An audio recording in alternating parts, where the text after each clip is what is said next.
yung ipinag-applyan ko, ano siya, direct owner siya na taga UK.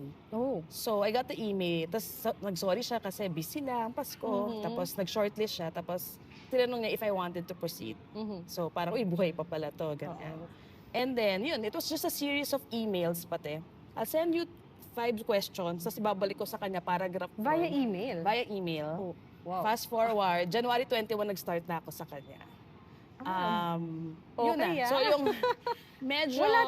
Wala tong walang interview. No, talaga? no. Wala, Wow. wala. As in talagang, up to now, I'm still working for him. Ang tagal Ang tagal na. So, 2018. nag-expand na siya. Before UK lang, ngayon nasa EU na siya. So, I think dati mga 5 lang yata yung produkto niya. Although ngayon mga 12, dumoble. Tapos pa siya EU. So, Spain, Private label France. to lahat. Private label. Ang hirap maghanap in fairness ng private label. Tapos nag-expand na rin siya sa US. Oh, that's good. Oo. Ilan kayong ano niyan? Amazon V? Noon, ako lang talaga.